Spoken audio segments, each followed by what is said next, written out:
بسم اللہ الرحمن الرحیم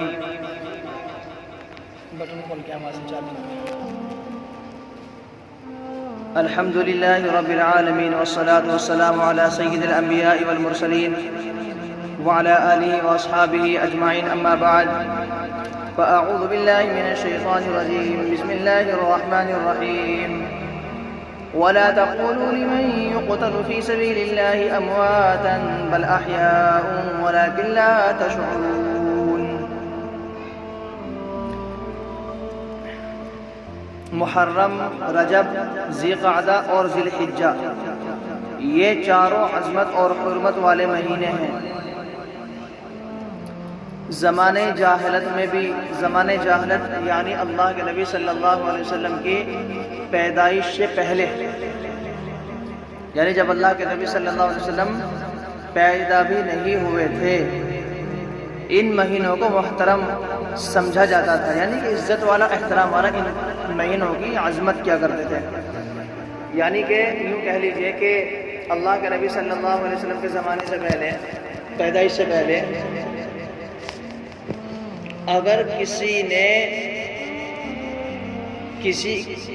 نے اونٹ پالے ہوئے تھے اور غلطی سے اس پہلے والے آدمی کے اونٹ دوسرے والے آدمی کے کھیت میں چلے گئے، حالانکہ کوئی بات تو نہیں ہے، لیکن کئی سال جنگ چھڑ جایا کرتی تھی، لڑائی چھڑ جایا کرتی تھی، کئی سال.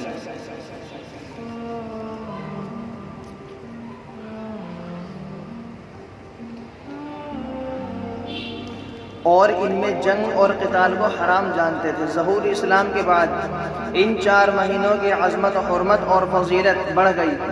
چنانچہ ارشاد ربانی ہے فَلَا تَظْلِمُوا فِيهِنَّ أَنفُسَكُمْ، ان مہینوں میں اپنی جانوں پر ظلم نہ کرو.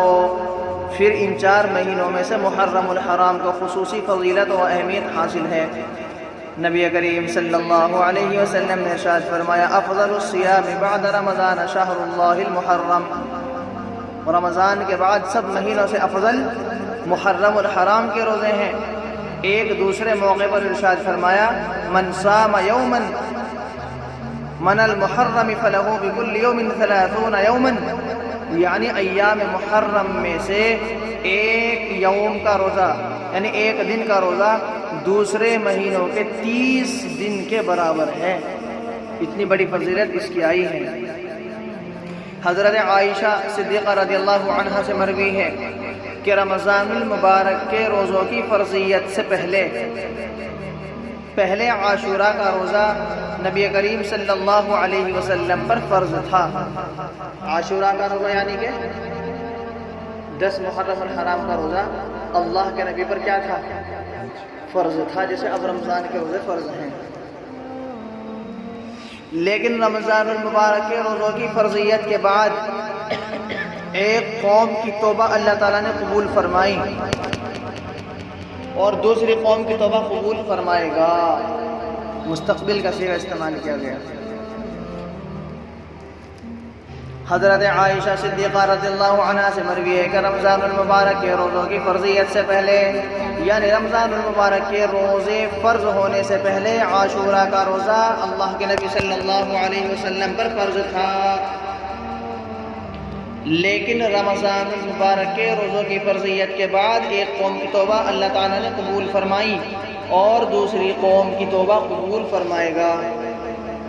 محترم سامعین، حضرت آدم علیہ السلام نے بھول کر شجرہ ممنوعہ کا پھل کھایا اور جب اپنی خطا پر تنبیہ ہوا، یعنی اپنی خطا پر جو غلطی کی تھی اس غلطی کا احساس ہوا، تو کئی برس تک یہ دعا مانگتے رہے ربنا ظلمنا انفسنا وان لم تغفر لنا وترحمنا لنكونن من الخاسرین. اے ہمارے رب، ہم نے اپنی جانوں پر ظلم کیا ہے، اگر آپ ہماری بخشش نہیں فرمائیں گے اور ہم پر رحم نہ فرمائیں گے لَنَكُونَنَّ مِنَ الْخَاسِرِينَ، تو ضرور بھی ضرور ہم نقصان اٹھانے والوں میں سے ہوں گے. ظلم کیا، یقیناً ہم نقصان اٹھانے والوں میں سے ہوں گے. چنانچہ قرآن کریم میں ہے کہ قال شانہ نے حضرت آدم علیہ السلام کی توبہ قبول فرمائی فتاب علیہ انہ هو التواب الرحیم۔ جس دن آدم علیہ السلام کی توبہ قبول ہوئی وہ عاشورہ کا ہی دن تھا، یعنی کہ 10 محرم الحرام کا دن تھا۔ حضرت ادریس علیہ السلام کو اسی دن آسمانوں پر اٹھایا گیا۔ کون سے دن؟ 10 محرم الحرام کو، یعنی کہ عاشورہ کے دن حضرت ادریس علیہ السلام کو اسی دن آسمانوں پر اٹھایا گیا۔ چنانچہ ارشاد خداوندی ہے وَاذْكُرْ فِي الْكِتَابِ إِدْرِيسَ إِنَّهُ كَانَ صِدِّيقًا نَبِيًّا وَرَفَعْنَاهُ مَكَانًا عَلِيًّا۔ اے پیغمبر، کتاب میں ادریس کا تذکرہ پڑھو، وہ سچے نبی تھے، ہم نے ان کو بہت اونچے مقام پر اٹھایا۔ کن کو؟ حضرت ادریس علیہ السلام کو۔ حضرت نوح علیہ السلام کی کشتی عاشورہ کے ہی دن جودی پہاڑ پر ٹھہری، جب اللہ تعالیٰ نے حضرت نوح علیہ السلام کی قوم پر عذاب بھیجا تھا۔ کیا کا عذاب بھیجا تھا؟ پانی کا۔ اللہ تعالیٰ نے حکم دیا تھا کہ کشتی بناؤ، انہوں نے کشتی بنائی۔ اس کے بعد جب بن کے تیار ہو گئی اور حضرت نوح علیہ السلام کی جو عمر ہے وہ 1150 سال ہے، اور انہوں نے جو تبلیغ کا کام کیا ہے وہ 950 سال، اور 950 سال تبلیغ کرنے کے بعد کچھ لوگ ہی ان کے اوپر ایمان لے کر کے آئے تھے، اور جو ان کے ماننے والے تھے وہ کشتی پر چڑھ گئے اور جانوروں کو چڑھا لیا گیا۔ جب جانوروں کو چڑھا لیا گیا تھا اس کے بعد جو اللہ کا جو عذاب آیا، پہاڑوں سے پانی، نیچے سے پانی، گھروں سے پانی، برتنوں سے پانی، پانی ہی پانی، لیکن پینے کے لیے پانی نہیں۔ چاروں طرف پانی، خود پانی میں ڈوبے ہوئے ہیں لیکن پینے کے لیے پانی نہیں ہے۔ یہی تو اللہ کی قدرت ہے۔ اور دیکھو کیسے اللہ نے ان کو عذاب میں مبتلا کیا، کیسے اللہ نے عذاب میں ان کو ڈالا۔ بہرحال جب حضرت نوح علیہ السلام کشتی پر سوار ہوئے اور وہ بیٹھ گئے اور کشتی چلی تو وہ عاشورہ کے دن ہی جودی پہاڑ پر ٹھہر گئی جا کر کے۔ حضرت نوح علیہ السلام کی کشتی عاشورہ کے دن جودی پہاڑ پر ٹھہری۔ حضرت ابراہیم علیہ السلام عاشورہ کے دن پیدا ہوئے 10 محرم الحرام کو۔ اسی روز انہیں تاج نبوت پہنایا گیا۔ اسی دن حضرت ابراہیم علیہ السلام نے نمرود کے بتوں کو توڑا، اور اس کی سزا میں آپ کو جس دن آگ میں ڈالا گیا وہ بھی عاشورہ ہے، عاشورہ کا ہی دن تھا، اور عاشورہ ہی کی برکت سے نار نمرود حضرت ابراہیم علیہ السلام کے لیے گل گلزار بن گئی، یعنی آگ ان کا کچھ نہیں بگاڑ پائی۔ حضرت یونس علیہ السلام کو عاشورہ کے دن حق تعالیٰ نے اپنی رحمت بے قرار سے مچھلی کے پیٹ سے رہائی دی۔ یہ واقعہ یاد ہے؟ حضرت یونس علیہ السلام کو جب مچھلی نے نگل لیا تھا تو حضرت یونس علیہ السلام کہاں چلے گئے تھے؟ 3 اندھیروں میں چلے گئے تھے، 3 اندھیروں میں۔ پتہ ہے تمہیں 3 اندھیرے؟ یہ جو ہم دیکھتے ہیں رات کو، یہ تو رات کا اندھیرا ہے۔ صرف کون سا اندھیرا ہے؟ صرف رات کا اندھیرا، جس کو ہم برداشت نہیں کر سکتے۔ ہلکا سا رات کو کسی نے، ہم کمرے میں لیٹے ہوئے ہیں، رات کو بلی آئی، بلی نے دروازہ کھول دیا، ڈر کے بھاگ گئے، چڑیل آ گئی، بھوت آ گیا۔ ایک مرتبہ ایک واقعہ ہے، ممبئی کا واقعہ، ایک آدمی گھر میں لیٹا ہوا تھا، لائٹ بند کر دی، کچھ زیرو لائٹ جو ہوتی ہے وہ جلا دی، تو جیسے وہ جلائی تو پوری رات کو سویا نہیں۔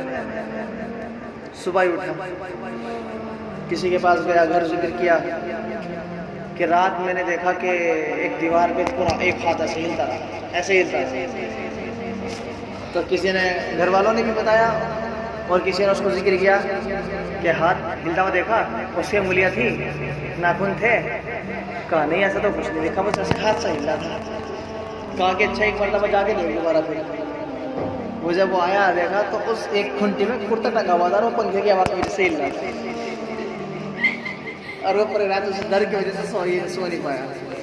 تو اب اندازہ لگاؤ کہ یہ ایک رات کا اندھیرا ہے جس کو ہم برداشت نہیں کر سکتے، اور ڈر کی وجہ سے ہوا ٹائٹ ہو کے رہتی ہے سب کی۔ اور حضرت یونس علیہ السلام کہاں چلے گئے تھے پتہ ہے؟ 3 اندھیروں میں، یعنی کہ پہلا اندھیرا رات کا اندھیرا،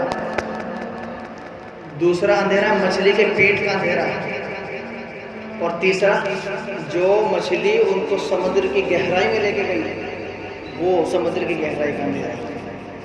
تو کتنے اندھیروں میں چلے گئے حضرت یونس علیہ السلام؟ 3 اندھیروں میں چلے گئے۔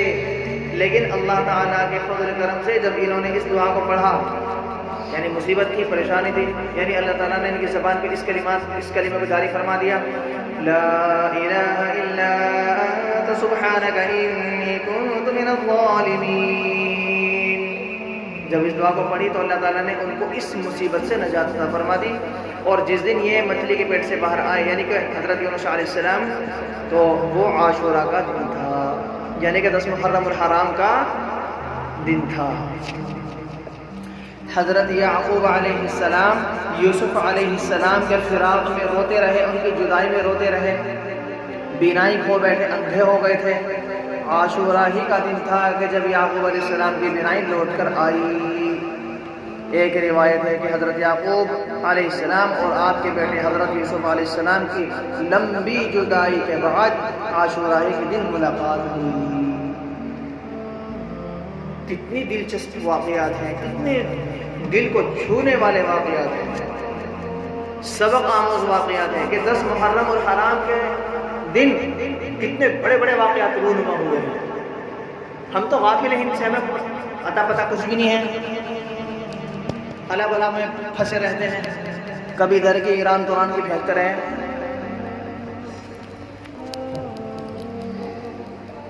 عاشوراء کے دن حضرت موسیٰ علیہ السلام کو عزت و سربلندی نصیب ہوئی، اور اسی دن فرعون کی شہنشانیت اور فرعونیت دریائے نیل میں خس و خاشاک کی طرف بہہ گئی۔ جب یہودیوں نے حضرت عیسیٰ علیہ السلام کو سولی پر چڑھانے کا ارادہ کیا، حق تعالیٰ نے اپنے وعدے کے مطابق حضرت عیسیٰ علیہ السلام کو آسمانوں پر زندہ اٹھا لیا۔ یہ دن بھی عاشوراء ہی کا دن تھا۔ وہ عاشوراء کا دن مطلب 10 محرم الحرام۔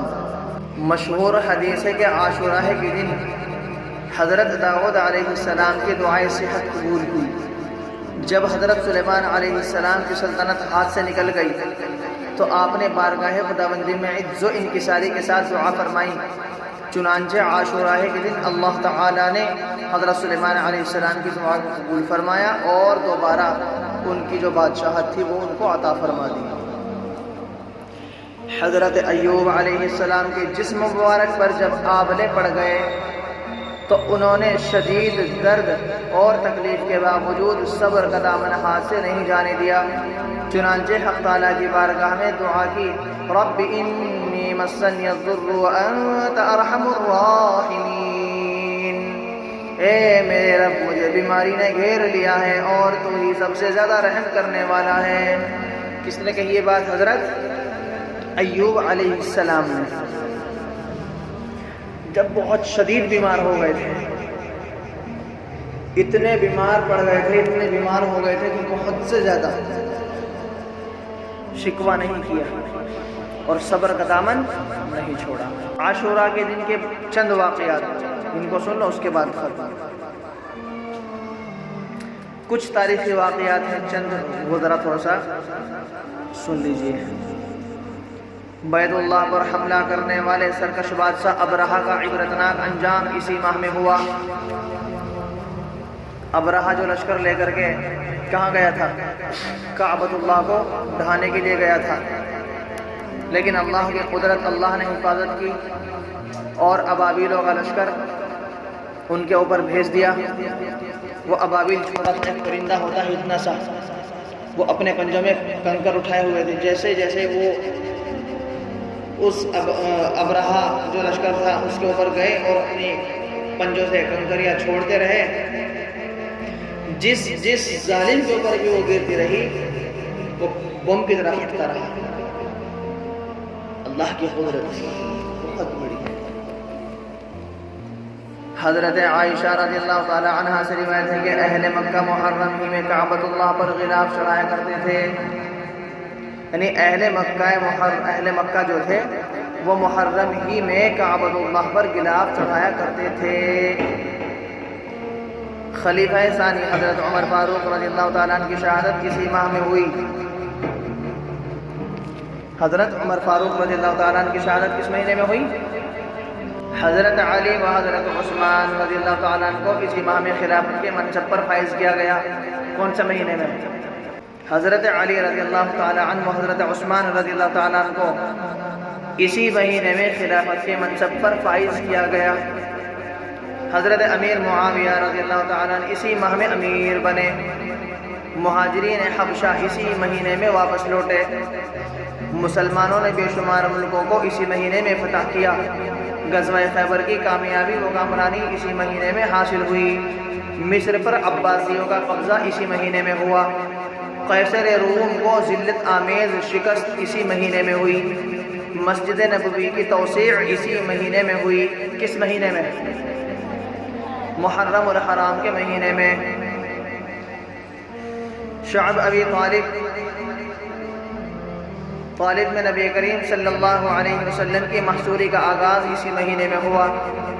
نبی کریم صلی اللہ علیہ وسلم کا نکاح حضرت صفیہ رضی اللہ تعالیٰ عنہ سے اسی مہینے میں ہوا۔ حضرت علی و حضرت فاطمہ کا نکاح اسی مہینے میں ہوا۔ حضرت عثمان غنی اور حضرت ام کلثوم رضی اللہ تعالیٰ عنہ کا نکاح اسی مہینے میں ہوا۔ عاملین زکوٰۃ کا تقرر باضابطہ اسی مہینے میں عمل میں آیا۔ حضرت عبد الرحمن بن ابی بکر، حضرت سعد بن ابی وقاص اور ام المؤمنین جویریہ رضی اللہ تعالیٰ عنہ کا انتقال بھی اسی مہینے میں ہوا۔ حضرت عبد الرحمن بن ابی بکر، حضرت سعد بن ابی وقاص اور ام المؤمنین جویریہ رضی اللہ تعالیٰ عنہ کا انتقال بھی اسی مہینے میں ہوا۔ کس مہینے میں؟ محرم الحرام کے مہینے میں۔ میزبان رسول صلی اللہ علیہ وسلم حضرت ابو ایوب انصاری رضی اللہ تعالیٰ عنہ کی وفات اسی مہینے میں ہوئی۔ کس مہینے میں؟ محرم الحرام کے مہینے میں۔ دنیا کی سب سے بڑی رستگاہ بغداد کے اندر اسی ماہ میں تعمیر ہوئی۔ ایک بدبخت لعین نے حجر اسود کو ہتھوڑا مار کر اسی ماہ میں توڑنے کی کوشش کی، لیکن اپنی کوشش میں ناکام ہی رہا۔ اس مہینے میں بہت بڑے بڑے واقعات ہوئے۔ سب سے بڑا واقعہ جو اس مہینے میں ہوا میدان کربلا میں ہوا۔ میدان کربلا میں حضرت حسین، حضرت امام حسین رضی اللہ تعالیٰ عنہ کو شہید کیا گیا۔ تین بدبخت تھے وہ، تین جنہوں نے حضرت حسین رضی اللہ تعالیٰ عنہ کی ایک نے گردن کاٹی، اس کو اپنی تلوار پہ اٹھایا۔ ان میں سے ایک کا نام تھا زرعہ، اور اس بدبخت کا بہت برا حال ہوا۔ ابھی سننا آگے آئے گا انشاءاللہ۔ شہادت حسین، روایت ہے کہ حضرت ام الفضل نبی کریم صلی اللہ علیہ وسلم کی چچی تھی۔ ایک مرتبہ گھبرائی ہوئی آپ کی خدمت میں تشریف لائی۔ عرض کیا کہ یا رسول اللہ، میں نے آج انتہائی ڈراؤنا اور بھیانک خواب دیکھا ہے۔ میں نے خواب میں فاطمہ کے جسم سے کٹا ہوا گوشت کا ٹکڑا آپ صلی اللہ علیہ وسلم کی گود میں رکھ دیا۔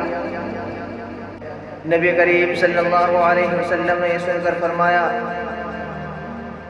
رأیت خیرن، کہ تو نے اچھا خواب دیکھا ہے۔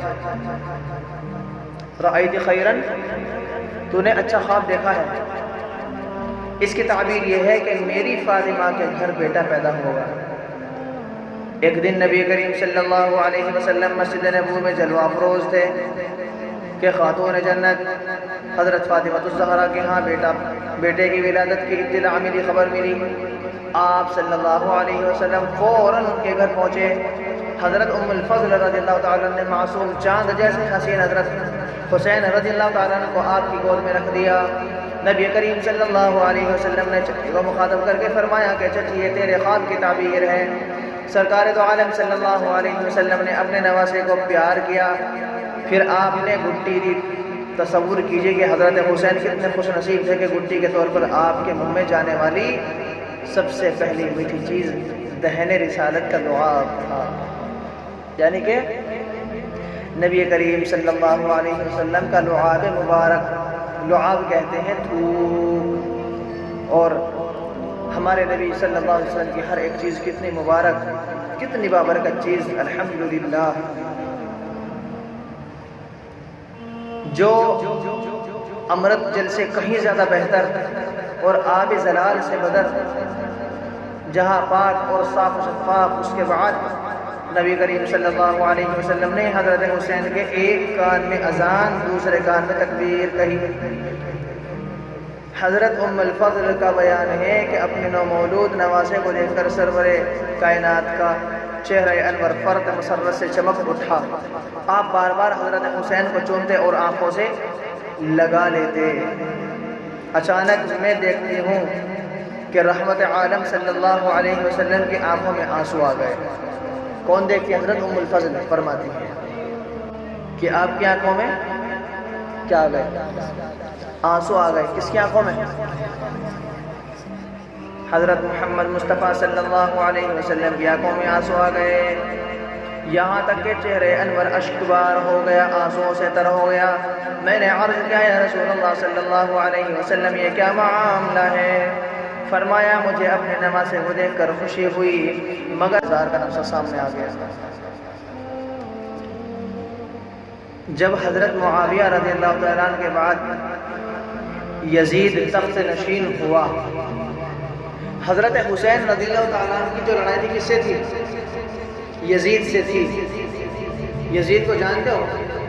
یزید کون تھا؟ یہ بدبخت تھا اور اس کا ٹھکانہ جہنم ہے، جس نے حضرت امام حسین رضی اللہ تعالیٰ عنہ کو تکلیف دی، اس نے اللہ کے نبی کو تکلیف دی، اور جس نے اللہ کے نبی کو تکلیف دی، اللہ کے نبی کو دل کو دکھایا، تو اللہ کے نبی اس سے ناراض، تو اللہ کے نبی جس سے ناراض، اللہ اس سے ناراض، تو اس کا ٹھکانہ جنت ہے یا جہنم؟ بولو جہنم۔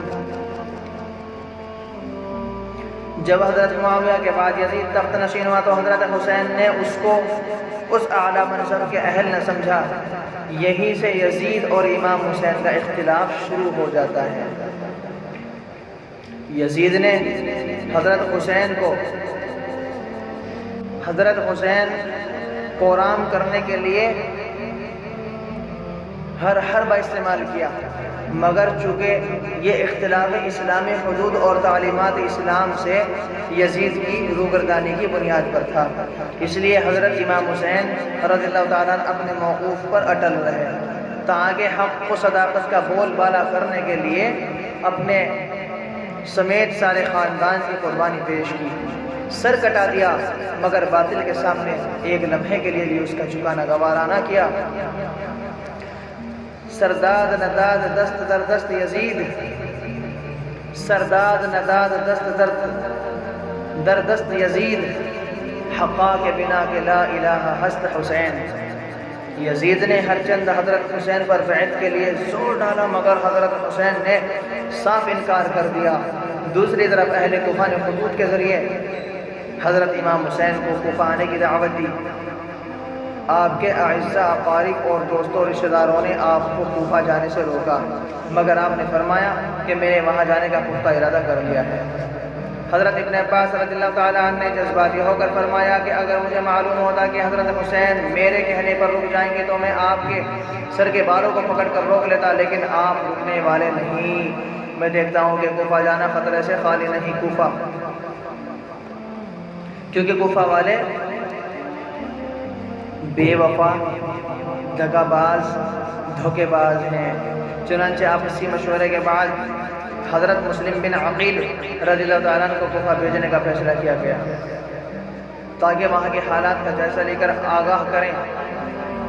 جب حضرت مسلم بن عقیل کوفہ پہنچے تو کوفیوں نے ان کے شایان شان استقبال کیا اور دیدہ دل فرش راہ کر دیے۔ ہر طرف سے خوش آمدید کے نعرے بلند ہوئے۔ ہزاروں کوفیوں نے آپ کے ہاتھ پر بیعت کی۔ کوفیوں کا جذبہ و جوش دیکھ کر حضرت مسلم بن عقیل رضی اللہ تعالیٰ نے حضرت حسین رضی اللہ تعالیٰ عنہ کو پیغام بھیجا کہ یہاں کی فضا سازگار ہے، اس لیے آپ تشریف لائیں۔ دوسری طرف وہ حجازی لباس میں مکہ والے راستہ سے مغرب و عشاء کے درمیان بڑے ڈرامائی انداز میں کوفے میں داخل ہوا۔ بہرحال یہ بہت لمبا چوڑا واقعہ ہے، خلاصہ کلام یہ ہے کہ حضرت امام حسین اور یزید کی جو لڑائی اور دشمنی تھی وہ صرف یہ تھی کہ وہ اسلام پر عمل نہیں کرتے تھے، اور حضرت امام حسین حق کا بول بالا وہ اسی پر اٹل رہے اور اسلام کو باقی رکھنے کی کوشش کی، اور جہاں تک ہو سکا ان سے وہ لڑے، گردن کٹا دی، لیکن اپنے کو جھکایا نہیں یزید کے سامنے۔ یہ بہت لمبا چوڑا واقعہ ہے، تو خلاصہ کرام صرف اتنا ہے، اتنی بات ہے کہ ہم سب کو اس چیز کے بارے میں سمجھنا چاہیے کہ امام حسین نے کون کون سے کام کیے، کون کون سا عمل کیا، اور آج ہم کون کون سے عمل کر رہے ہیں اور کون سا کام کر رہے ہیں، سمجھنے کی ضرورت ہے نا۔ بہت لمبا چوڑا واقعہ ہے، بس اتنا ذہن میں رکھنا کہ یزید جب تخت نشین ہوا اور حضرت امام حسین رضی اللہ تعالیٰ نے دیکھا کہ اس کے جو لوگ ہیں وہ شراب نوشی میں ہیں، اس وقت شراب حرام ہو چکی تھی، شراب نوشی، اور جس کو چاہے لوٹ لیا، جس کو چاہے قتل کر دیا، امام حسین اس کے خلاف تھے، اور امام حسین میدان کربلا میں پہنچ گئے، لڑائی لڑ رہے۔ حضرت امام حسین کے دو بیٹے تھے جن کا نام تھا ایک علی اکبر، دوسرا نام تھا ان کے بیٹے کا علی اصغر، ایک چھوٹا بیٹا اور ایک بڑا بیٹا۔ میدان کربلا ہے، کربلا کے میدان میں ہے، میدان پورا گرم عروج پر ہے۔ حضرت امام حسین نے اپنے چھوٹے بیٹے کو لیے ہوئے ہیں، علی اصغر کو۔ سامنے سے ایک تیر آتا ہے، حضرت امام حسین اپنے خیمے سے باہر نکل کر کے باہر آئے اور کہا کہ اے یزیدیو، اس بچے کا کیا قصور ہے؟ پانی روک دیا، کھانا روک دیا امام حسین کے لیے۔ جیسے وہ باہر آئے کہا کہ یزیدیو، اس بچے کا کیا قصور ہے؟ جیسے حضرت امام حسین نے یہ بات کی تو سامنے سے ایک تیر چلا اور وہ علی اصغر کی یہاں پیشانی پہ لگا، وہ شہید ہو گیا۔ امام حسین رضی اللہ تعالیٰ عنہ نے جب اپنا کوئی جاتا ہے تکلیف تو ہوتی ہے، درد ہوتا ہے، روتا بھی انسان بہت ہے، لیکن جہاں دین کی بات آ جائے وہاں اگر اپنے جا رہے ہیں تو جانے دو، اس کا اجر اللہ کے یہاں ملے گا، دنیا میں کچھ نہیں۔ یزیدیوں سے کہا کہ اس بچے کا کیا قصور؟ سامنے سے تیر آیا اور پیشانی پہ لگا، شہید۔ حضرت امام حسین نے جہاں ان کے بڑے بیٹے کا جنازہ رکھا ہوا تھا علی اکبر کا، وہی اپنے چھوٹے بیٹے کا جنازہ اپنے ہاتھ سے رکھا، علی اصغر کا۔ پھر حضرت اس امام حسین نے کہا کہ ابھی ظہر کا وقت ہو گیا، میں ظہر کی نماز پڑھ لیتا ہوں۔ کربلا کا میدان ہے، 10 محرم الحرام ہے، لیکن نماز نہیں چھوڑی۔ کربلا کے میدان میں حضرت امام حسین نے کہا کہ ابھی ٹھہرو، میں ذرا نماز پڑھ لوں۔ ظہر کی نماز پڑھی، نماز پڑھنے کے بعد شدت کے ساتھ میں لڑائی کی، اکیلے ظہر سے لے کر عصر تک لڑتے رہے۔ کون؟ حضرت امام حسین رضی اللہ تعالی عنہ۔ اور جب عصر کا وقت آیا کہ یزیدیوں رک جاؤ، میں ذرا نماز پڑھ لیتا ہوں۔ جب نماز کا وقت ہوا عصر کی، حضرت امام حسین رضی اللہ تعالیٰ عنہ کے اندر خون کس کا دوڑ رہا تھا؟ بیٹے کس کے تھے؟ فاطمہ بنت محمد کے۔ ان کے باپ کون تھے؟ حضرت حسین، بولو، حضرت حسین۔ عصر کا وقت ہوا، امام حسین نے کہا کہ رکو میں نماز پڑھ لوں۔ عصر کی نماز کے لیے جب انہوں نے نیت باندھی، نماز کے لیے کھڑے ہو گئے۔ جو یزیدی لوگ تھے وہ رک گئے۔ جیسے رکے، جو یزیدی لڑ رہے تھے انہوں نے کہا کہ اب موقع ہے امام حسین کو قتل کرنے کا۔ اگر یہ لڑنے پہ آگے تو ہم ان کا مقابلہ نہیں کر سکتے، اب موقع ہے۔ جب امام حسین سجدے میں پہنچے تو یزیدیوں میں سے 3 بدبخت نکلے، ان میں سے ایک کا نام زرعہ تھا۔ ایک نے امام حسین کی گردن اڑائی اور اپنی تلوار میں اس کو ٹنگایا، دوسرے نے حضرت امام حسین کے بازو کو کاٹا، اور تیسرے نے بھی کوئی کسر نہ چھوڑی، تلوار کو ان کے جسم میں گھونپنے میں۔